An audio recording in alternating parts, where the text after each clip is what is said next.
This is the magic trick, huh? Illusion, Michael. Trick is something a whore does for money.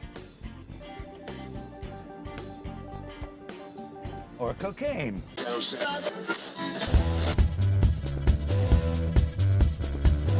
You are listening to Two Magicians, One Mic.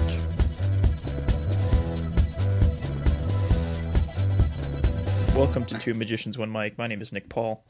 And I'm Dennis Reba. Dennis is back this weekend. Thanks for coming back, Dennis. We thought we lost you in that blizzard. Yeah, that awful Florida blizzard that was making us all stay inside and hibernate for a week and a half. Which ultimately a good thing. This week on the podcast, we have David Kovac, recorded that a couple weeks ago, a good man.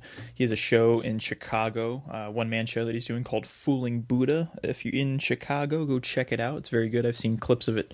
I've seen portions of it, I should say, live before, and it's very good. If you like the podcast, please subscribe on iTunes and write us a review, preferably a good one. And if you like us, you can go to our website, twomagiciansonemic.com, and you can give us a little bit of coin, $1 or $2, via PayPal. Our PayPal email is twomagiciansonemic@gmail.com. I'm trying not to do sponsors, which I feel like we might end up doing just because it's getting expensive to do this. Yeah, I bet. Last week I had Justin Willman on, and our downloads just skyrocketed. I don't know if you've looked at the stats, but thank you, Justin Willman. I appreciate that. But that also means it costs us more money because of the bandwidth and the storage and all that fun stuff. So it's a good problem to have. We've had that problem in the past where downloads just randomly skyrocket. So that was cool. How are you doing, Dennis Friebe? Oh, everything's going great over here. Just working hard, doing some more marketing, and just kind of putting myself out there. I've got a lot of different things coming up. The fair that I'm doing out here in Naples is coming up in the end of March, and then I started putting out my video meme series. Yeah, that's really cool. You posted that up on the Two Magicians page, right? Yeah. So I'm putting out one every Friday for the month. I've got 4 a total that I'm putting out, and they're just like these, just ideas and things that that are personal to me, that I make part of my life, like individuality and freedom and things like that. So it's just basically going through all this footage that I have and have collected for many different reasons, and then just kind of putting it out there and putting a nice video together that kind of just explains a little bit more of who I am rather than just being a talking head, because it's kind of boring when you're just a talking head. Sure. Is the idea behind that to kind of invoke your character and kind of give your own perspective on performance and magic? Yeah, exactly. That's exactly what it is. It's just more of, not focusing so much on the trick itself, where in the first one you didn't really see much of a trick, individuality. But in the last one I just put out, Freedom, it was you got to see me actually performing a couple magic tricks here and there at for one of my major clients, the West Chase Foundation. And they put on something every year called Tampa Bay Woman of the Year, and I perform at their events whenever I'm available. For a brief second, I thought you were going to say you got nominated, and I was going to say that doesn't make any sense. No. We all have our secrets. I feel like there's some more successful women in Tampa than, but hey, but whatever, equality, it's great. Right. Well, that's cool. Yeah, I'm doing some marketing stuff myself. Just redid my website for the cajillionth time, and I've kind of given up on making it SEO friendly because it's just a never-ending process. But now it's a lot faster and it's a lot just to the point, and because I'm looking, you can kind of look at the stats of how long somebody checks out your website, and it's literally like 30 seconds, They'll watch a video or two, if that, and then they'll move on, or they'll send you an inquiry. So I think you got to be just to the point with these things. Yeah, I definitely agree. There's you can only go, with the SEO stuff so far, And the thing is it's constantly changing. Google is constantly changing the way that. That's the exhausting part. Yeah. Yeah, it's like it's always different. It's like, wait, like this is not relevant anymore. Why? You can be like number one for a week or two or a month, and then all of a sudden you're just not popping up anymore, and it's just because either you're not blogging enough, or your site is suddenly not, hitting the search marks that Google's looking for, and right. I heard it said well, like I was listening to an SEO guy, and he's like, Google's job is to help its user. They don't really care about you. Right. They want to make sure the user's getting exactly what they're looking for. So if they search something and you don't fit that criteria, you're not going to show up, obviously, because you're not helping the user out. Right. Yeah. And another thing that they do is it's also it's regional. Like it's per area, per city. Like when you make the search, like if you just type in plumber, like it will start bringing up plumbers in your area. It's not just going to like bring up plumbers all over the US, because that doesn't do the user any good if they're searching for a plumber. Yeah. So it's like all those little details and specifications of things I pretend to understand but have no clue. It's just very confusing, and I'm very close to hiring somebody to do SEO. I'm just like fine shelling out a couple grand and say like, okay, you do it, even though I really don't want to do that. Yeah. But I was going to tell you, this week I had the pleasure of performing at the Comedy and Magic Club, and that was pretty cool. I never performed there before, and I was quite intimidated. And like you walk in there, and it's just a wall of pictures of famous comedians. Like literally the picture you walk past right as you're walking on stage is Robin Williams, and it's a signature, and it's like a pretty recent photo of him performing there. Right. The past couple of years. So, those type of guys. And you're like, okay, I'm going to go up and do my shtick. And luckily it went over really well. And it was a good space, good crowd. But it's just, I've never been so intimidated in a while. You get used to your routine. But man, it was it was a journey. Yeah, it was a great set, and I liked it. Oh, thank you. It's up on the Facebook page if anyone wants to watch it. But I'll be back there at the end of March. They gave me a week, so that'd be cool. But nice. Yeah, it just kind of made me think about overcoming challenges and just kind of sticking to your guns, because there's a lot that can get inside your head. Oh, yeah. Anything else happening over there before we throw it to the interview? Because you were talking about marketing. Any specific marketing tips or things you've discovered that work out? I'm just really trying to connect with the client more on a personal level. Everything is so like SEO and email marketing and this kind of stuff, and I'm trying to take a more personal approach. And I've had a lot of success with mailing out postcards and then making a direct connection with somebody that has an interest in me. So it's kind of like you send out like thousands of postcards, and then you get like one response, and then that's the person that is the person, or that's the company, or that's the agent or whatever that you build a relationship with, because there was something there that they really liked about you, and then you have phone conversations with them, and either it leads somewhere eventually or immediately or something like that. But just trying to build more personal and meaningful relationships with individuals and with my clients. So, like for instance, the West Chase Foundation, I've been working with you guys for years, and anytime something comes up, it's like, and one of their main board members, like he invites me over to his house and things like that. So that's an important thing. It's not just a business thing anymore. Now it's like a friendship and a relationship that, that means something. People don't just invite you to their house for, for whatever. But, so that's more of the things that I'm really trying to look at, is making things much more personal. You can send somebody an email or a Facebook message or like their page or whatever, but what does that really mean? But when you're having a face-to-face conversation with them and shaking their hand at a trade show, that's much more meaningful, and they get to see you, and they get to feel you, and they get to feel your energy, and they get to feel what you're all about. So. Yeah, I'm learning that here big time. You can email all you want, and it's fine, but I haven't started to book anything until you get to know these people on a one-on-one basis, and Yeah. and it has to be organic, and it can't be forced, and it can't feel like networking. It has to just, you just have to, like you said, build a relationship with these people. And I'm finding the only, in this world that we're in now of so many options and just Google searching for entertainment, that people are more likely to book the people that they can, have a solid foundation with and, Right. see as a real person and not just a picture. Yeah.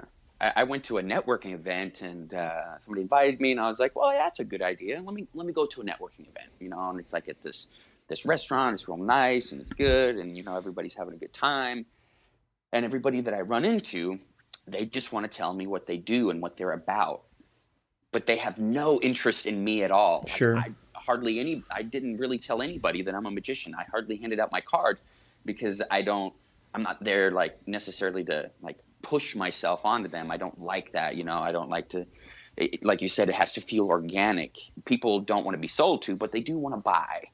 And so everybody's just like, oh, this is me, and blah, blah, blah, blah, blah. I do this. And I'm like, oh, okay. And they had no interest in me. They didn't even ask me, oh, so what do you do? What are you doing here? And it's like, it was very kind of like turned me off, and I didn't go again. I'm like, yeah, I got request. There's a lot of those in Orlando. I imagine there's a lot in LA too, but I got requests for those all the time from people. Like sometimes you have to buy into them, and sometimes I paid $20 to get in. It's not a big deal. You get a couple drink tickets and whatever, and there's food and blah blah blah. But it was like, ugh. Yeah, but it's like you said, if everybody's trying to sell to you, it just kind of becomes bogged down. And I don't know. I know it works for certain guys, and I guess it just probably depends on the type of event. But I know the other part of it also is that you have to keep going. Again, it's that some people constantly see you, and then you're always around, and now you're like, so like, what do you really do, and blah blah blah, and this and that. So.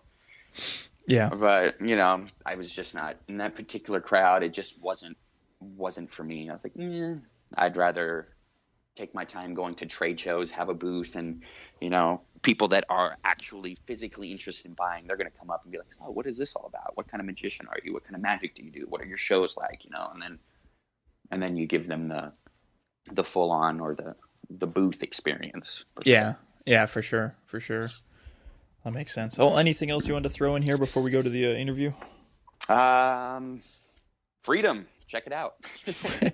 Freedom. There you go. Are you working for Donald Trump? What's going on here?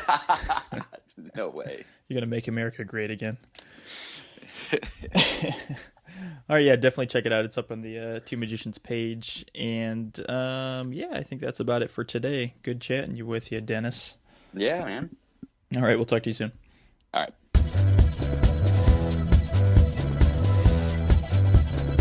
Well, we're just jumping in right here.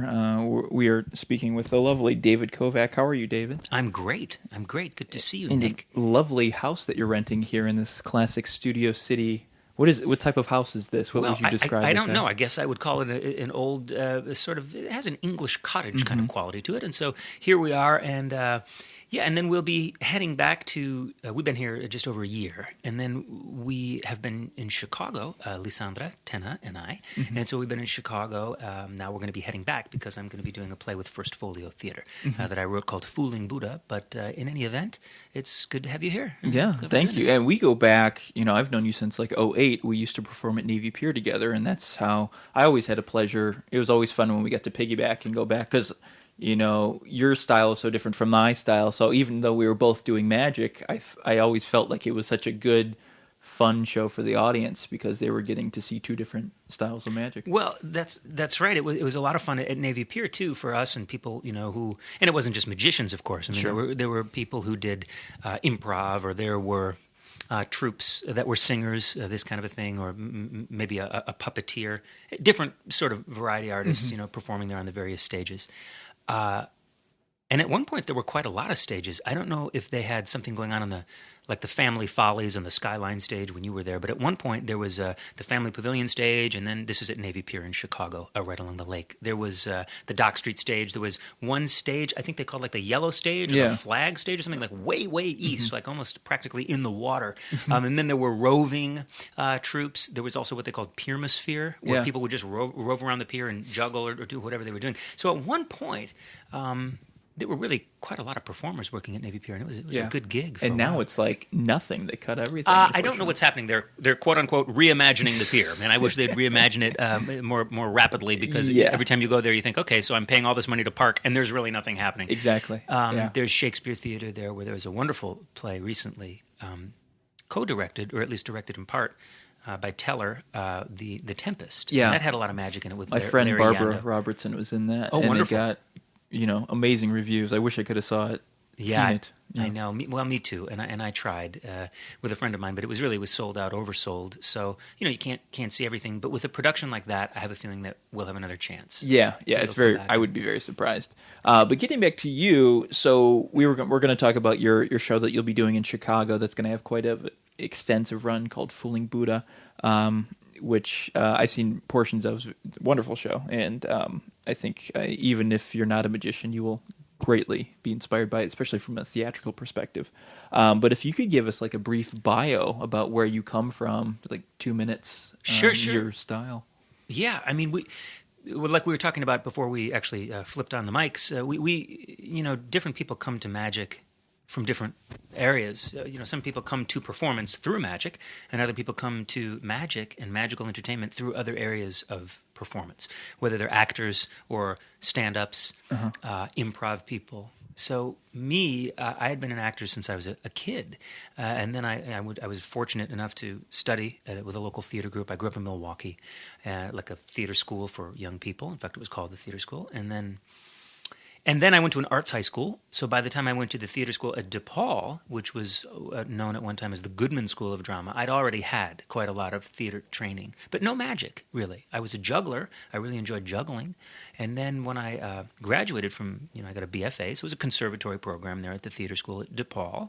And that was a very, very strong program, very intense training, so you're going to learn how to act. If you go there, you're not going to get out of the theater school and not know how to beat a scene into shape, with beats and intentions and all this kind of stuff, and have a good physicality and some sense of vocal.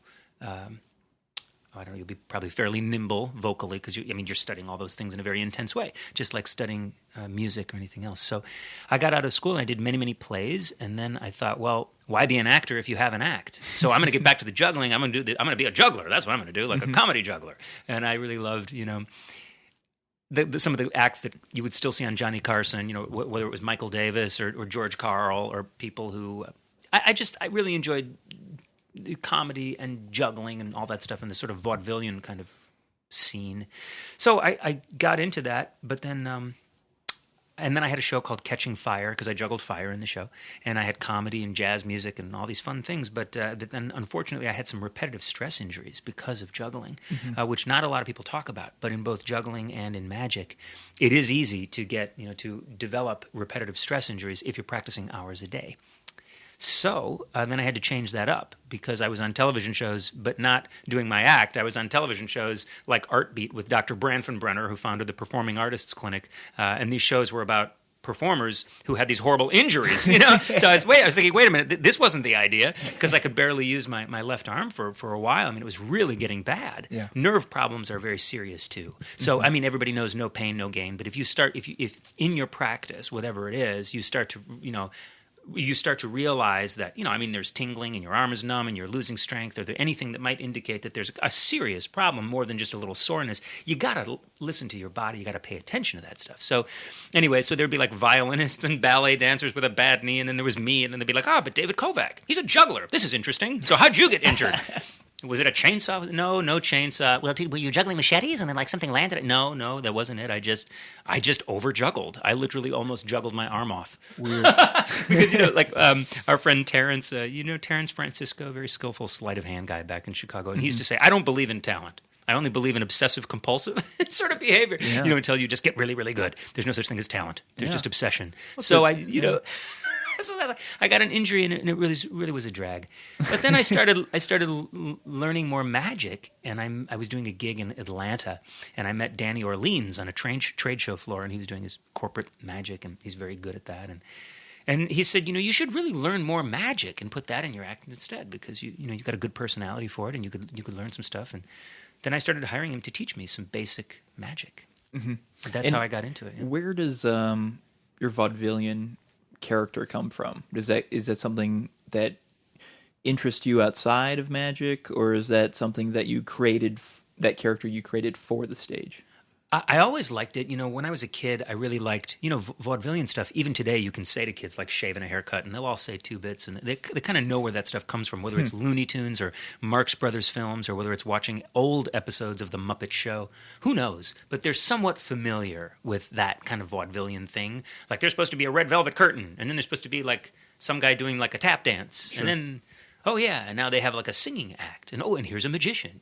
We just that archetypal image is still, it's still there, it's still present. It's people recognize it. Even young people who are too young to remember vaudeville or anything like vaudeville, whether it's burlesque or maybe they're not even old enough to remember stand-up comedy, but they sort of recognize when they see, like, whether it's Matt King or the juggler Dieter Tasso. I remember always enjoying him. He would catch cups and saucers, teacups and saucers in a stack on his head by kicking them up from his feet, and he would just catch them on his head. So I think too, Nick, a lot of it probably comes from the fact that having been an actor since I'd been a kid, I wasn't always sure what made somebody a good actor, or I especially wasn't sure what made somebody a great actor.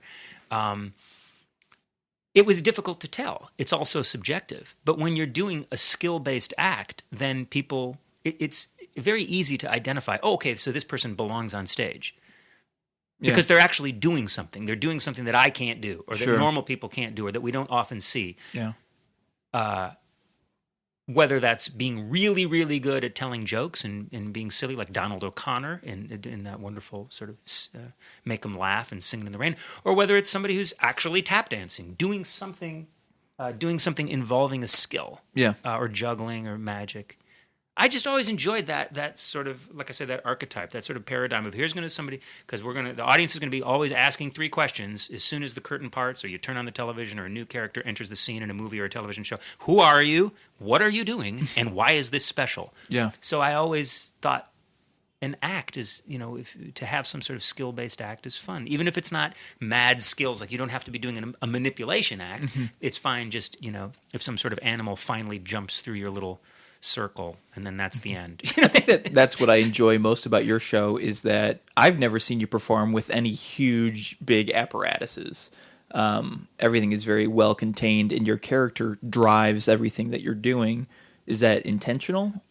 Yeah, because, if you come to magic late in life, like I did, relatively late in life, then you want to be learning. You want to have magic that is strong and direct and powerful, and all those things right away or as soon as possible. And it takes years to learn to play a musical instrument well, and it takes years to really develop a serious book as a singer. Great American Songbook, or maybe you're doing musicals, or maybe you're doing classical music, whatever it is. That takes a long, long time, I think. So, I never really wanted to do a manipulation act or get myself into something that I couldn't really perform well consistently. And by the same token, there's a lot of room for creativity and comedy in magic. Mm-hmm. So you can do something that is unique. People will remember you for that. Would you touch on the show that you're doing in Chicago called Fooling Buddha? You've done it before. Right. I've done it a couple of times. And that show, I was raised in a Buddhist family, so there's a lot of philosophical humor in the show. Like I believe in reincarnation. That's why in my will I'm leaving everything to myself, jokes like that. But it takes a more serious turn, too. It's all about that fundamental battle that we all have, really, with ourselves, the battle between the bully and the Buddha. The Buddha being, the more enlightened, creative, and expansive, compassionate, wise sort of tendency that we have, and then there's the bully, that sort of negativity that we all struggle with, and that fundamental self-doubt, whether you're in show business or not. And the question in Buddhism is really not unlike the question in show business. Can you become stronger than your own negativity? Because if you can, then you could maybe do great things, or be happy, or create value in this world or in whatever you're doing. But to become stronger than your own negativity is a difficult thing. And anyhow, so the show does take not a dark turn of the heart necessarily, but there's some more serious subject matter in the play. It's a solo piece. But there's there's fun stuff in it, wonderfully funny stuff. I mean, I hope.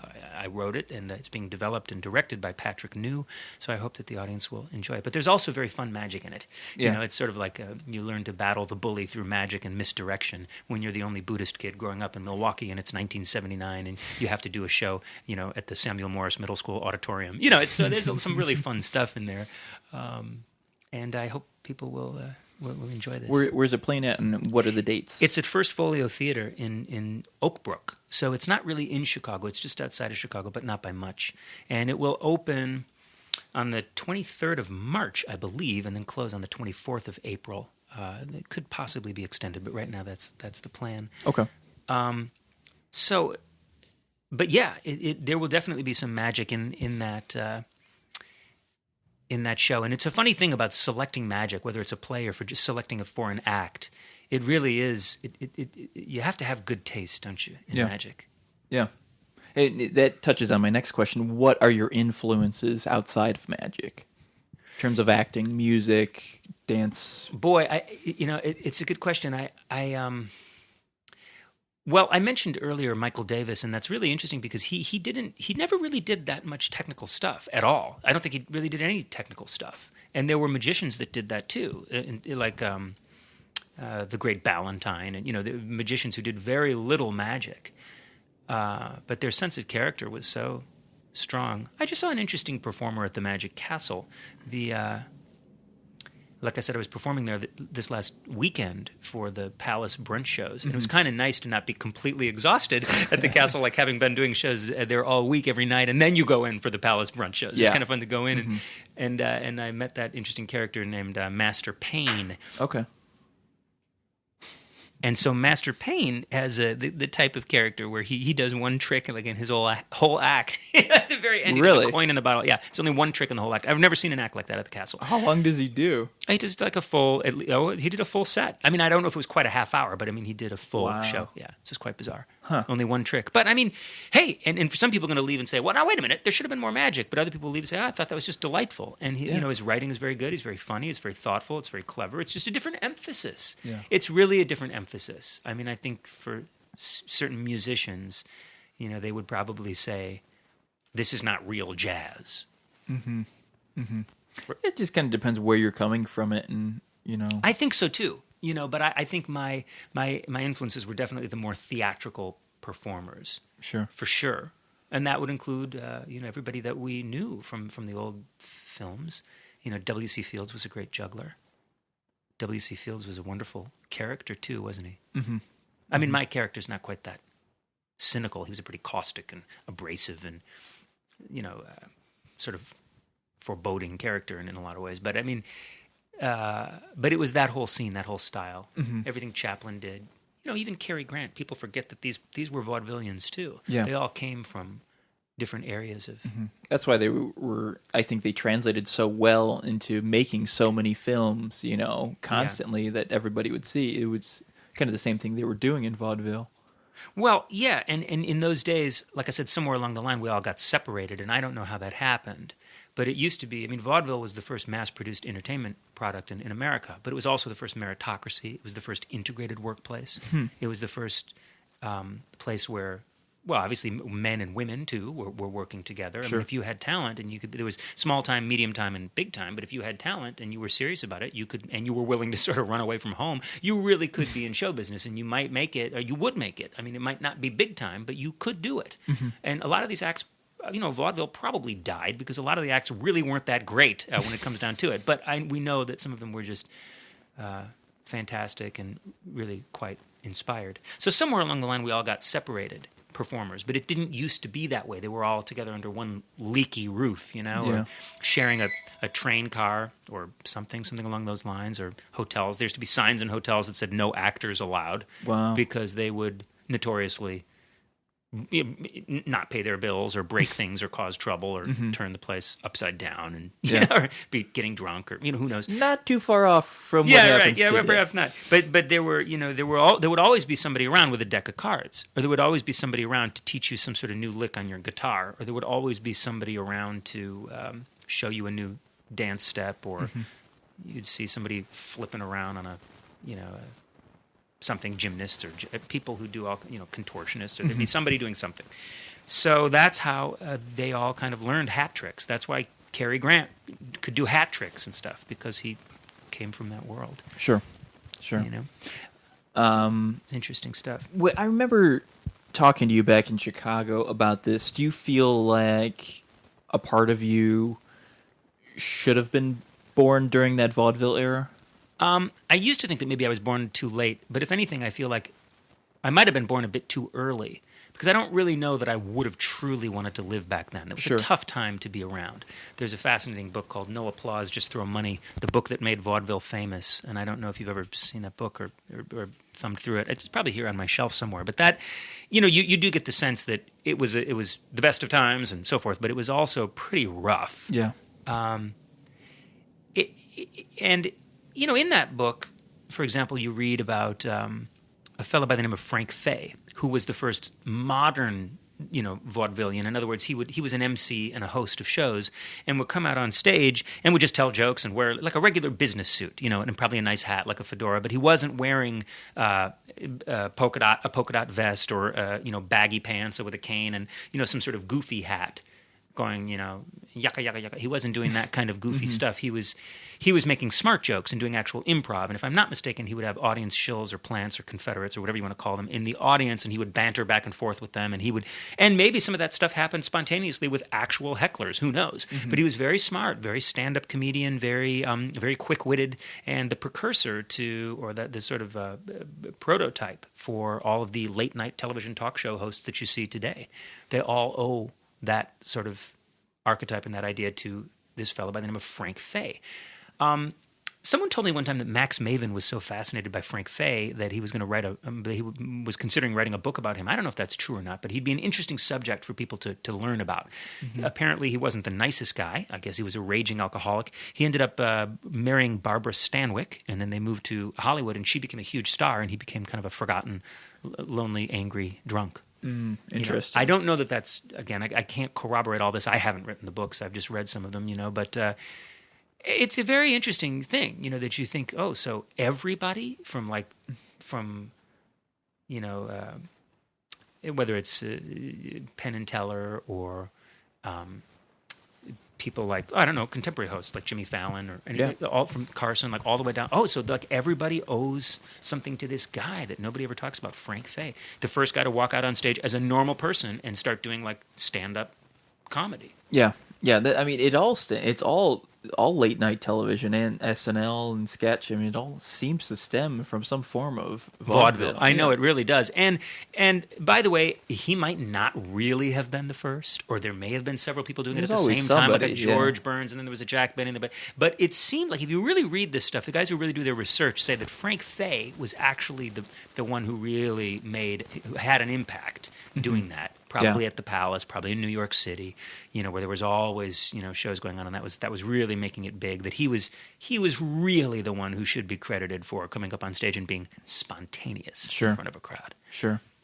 Getting back to the questions here, what do you like and what do you dislike about the current state of magic and where it's going or headed or coming from? There's, being so close. I mean, having been in the Los Angeles area for the last year and being so close to the Magic Castle has really been a boon, because you can just go there all the time and see really wonderful people. I mean, the best in the world. And I've had the great fortune to perform with people there from all over the place. That just doesn't happen back home in Chicago. There's not a lot of venues remaining. I've performed with Jorge Blas from Spain and from... There was a fellow I haven't seen recently named Darcy Oak from Canada, a dove magician. He was obviously coming from Canada. People from England. There's just people. Oh, and Japan. People come from Korea. One time I performed with a Korean manipulator who was quite talented, and Jung Pyo Hung, I believe is his name. I may be mispronouncing his name, so I apologize. But it's been a while. It's been years since I've seen him. Anyway, the vaudevillian, the true vaudevillian, not a modern-day vaudevillian, David Kaplan. I mean, David Kaplan is wonderful. So being at the castle, you see so many performers, and everyone has a different style. I mean, there may be 5 people doing the gypsy thread that you may see, but they're going to be doing it very, very differently. Rob Zabrecki has a completely different presentation than, Eugene Berger, who I'm sure did it very differently than Billy McComb, like we were talking about before. So you see different people's takes on this stuff, and it's important. But I was having a conversation with Lisa, who the librarian at the castle, who's very supportive of all the magicians there, but she has said that some people really do make an attempt to connect emotionally with their audiences in a much stronger way than other magicians. And that's something that we would all like to see more of. Who are the performers that can really make a serious connection, an emotional connection with their audience through their magic? And when I think of that, that's something I would like to see more of. Yeah. Suzanne, the magician from the Minneapolis area, she does a wonderful job of that, talking about the real magic that exists if you're a mom, if you're a mommy, and mommies have this tremendous love, and that through that and with that and because of that, anything is possible. And this is the kind of magic that moms can do. It's very special. So it's powerful stuff. And Eugene Berger has talked a lot over the years about presentation and how to make your magic meaningful. So there are some people who get that, but it's a hard thing to do, to really connect in a deeper way with your audience through your magic. Especially there sometimes too, because it can be such a drunken fiasco after 10 o'clock. That's what I've noticed. Yeah, it has. And of course, it's a drinking establishment. There's 5 bars in the castle, maybe more, so it does walk that line, but it's the audiences there are the best audiences for magic and the variety arts, I think, in general in the world, without exception, because they come there to see variety entertainers and magicians specifically. They get dressed up. There's no distractions. There's no cell phones. They're not taking pictures. There's no children allowed. I mean, everybody's there and sort of putting their best face forward to come and really celebrate and see intimate shows. Because even the Palace is not a huge venue. Yeah. The Palace at the Palace of Mystery at the Magic Castle is not a huge. It's like what, 200 maybe? I don't know the exact number, but I would say it's less. It doesn't feel less like than that. 200. Yeah, it's not. It's like 150 max. It's not a huge space, and that so because all those spaces are intimate. Some of the rooms are, you do have amplified sound, but still the feeling is very intimate. Whether you're in the parlor or certainly the close-up gallery, the Peller Theater. And there's other theaters there, or there's other spaces there too. I've seen intimate performances in the inner circle, just down there by the W.C. Fields bar, where there's no actual theater, but people just sort of gather around and do things, even outside the bar area. So, there's many opportunities there to create very strong, very powerful theater. It's just the theater's very cozy. It's very small. Yeah. So that's one of the things that I would like to see is people taking their magic a bit more seriously, because it's just such hard work. To really get good at this stuff takes a long time, and so people should respect it, but on both sides. Yeah, for sure. We ask everybody this. What you don't have to answer if you don't want to, but I'm always curious as to hear about people's best gig stories and worst gig stories. Rob Zabrecki gave a great one when I talked to him a couple days ago, and it was. I would have been terrified if I was there. But does anything come to mind for you in terms of like greatest opportunity that's come your way, or most exciting thing you've done versus most negative thing you've done? Well, it's funny because we were just talking about Navy Pier in Chicago, which I would describe conversely, right? It's not the Magic Castle, but it is. On the other hand, it is the most public of public venues. It's what I call oftentimes, especially in the summer, the sticky fingers crowd. If you have someone select a playing card, it's just hell's guess what could be on their hands. Cotton candy, peanut, they could be halfway through a burger. There's generally salt involved, and all kinds. And it's the summer, and people are anything but sort of formal in the way that they're dealing with you. And one time I was performing on the Dock Street stage at Navy Pier. I did over 1,000 shows there for a period of about 15 years. I was never there every day, but I was there, several times, maybe in a month or something like that. And one time during a show on the Dock Street stage, there were all these people gathered around, and I had a good sized crowd, and a bride and groom in full bride and groom sort of ensemble, whatever you would call it, dressed as a bride and groom, came down the pier, and they came and walked on stage in the middle of my set. So I'm doing this thing is a stage to paint a picture. Has giant speakers, lights. Clearly, a show is happening. Oh, clearly a show is happening. It's not just a street show. Yeah, and Nick alluded to the fact earlier that I don't really have a lot of props. I mean, I'm not doing illusions and so forth. I have props, but they're just it's a suitcase act, like you might. I mean, if you're familiar with it, a suitcase act. Anyhow, so I mean, but clearly the suitcase was there on a stool on the stage, and there's lights and there's sound and there's people there. I mean, there's union sound walking. Guys on the side of the stage, and then there's a huge crowd of people in front of you watching the show on a stage, and it's the summer. It's like 4th of July weekend or whatever. So the bride and groom just walks on stage. And then their photographer, because of course they had a whole entourage, stands in front of the stage and starts taking photos. Now, remember, I'm a talking act.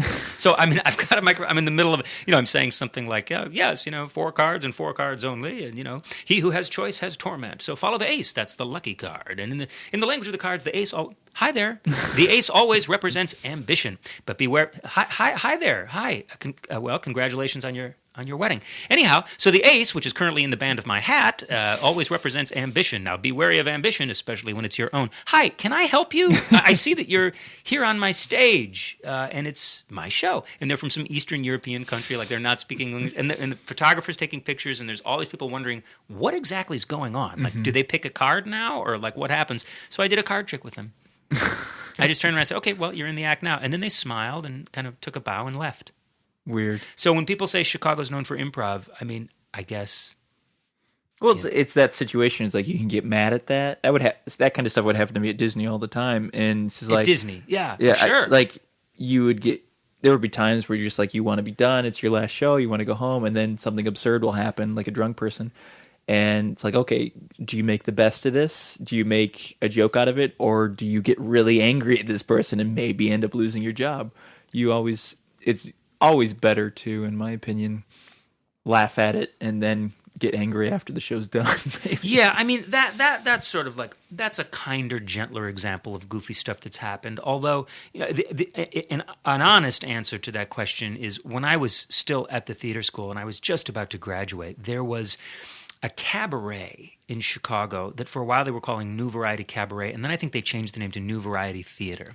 And I started doing that my last year at the theater school. Well, they didn't want performers performing professionally, and I wasn't doing magic at that time, but I was a juggler. And so I would paint my face as a mime and go to this cabaret like really, really late at night. It was above this restaurant called the Bellagio. Anyway, apparently this building was an old haunted bordello, and that's the truth, like from Chicago in the sort of gangster days in the 1920s. Anyway, so this producer had this idea to make this cabaret, and there were people playing the saxophone, and then there would be someone doing, I don't know, perhaps some kind of torch song, and then I would come out and I would sing "I Left My Heart in San Francisco" with my face painted as a mime, and then I would juggle fire and a knife and eat the apple, that whole thing. And one night I decided it would be a really good idea, and I was probably about 19 years old at the time. I decided it'd be a really good idea to drink a lot of whiskey before the show. So I'm here to tell you that drinking and juggling, especially dangerous objects, really don't mix. And so that's a really, really hard lesson. I had a bad show, and I just kept chasing it and chasing it and chasing it. I kept dropping everything again and again and again. And the producer was actually there, and I think I had friends in the audience, and they were kind of sitting all along the back wall. It was pretty crowded, just downtown Chicago. I was, as I say, probably about 19. And I think I probably had like 10 drops. I mean, I just kept on dropping everything, and then finally just finished, to the best that I could, and kind of I literally stumbled off stage drunk, and I got fired. And then, I was invited to come like the next day and come and clean out my dressing room. And that's when I realized, oh man, they're probably going to hire Andy Head, which they should have done to begin with. but I really, I kind of learned a lesson there about, just because the establishment may offer you free drinks, doesn't mean it's the best idea. Yeah. So I think, nobody got hurt, but, we learned some hard lessons with this stuff. It's stressful, I don't know how magicians and guys, I mean, I love a beer and, scotch as much as the next guy, but I think I've maybe done a couple corporate shows where they're like, can I get you anything to drink? And I had maybe a couple sips of beer and then I'll do my show and I'll finish it. But I don't know, for me, it's very challenging to lose any type of control in a one-man show. Yeah, I agree with you.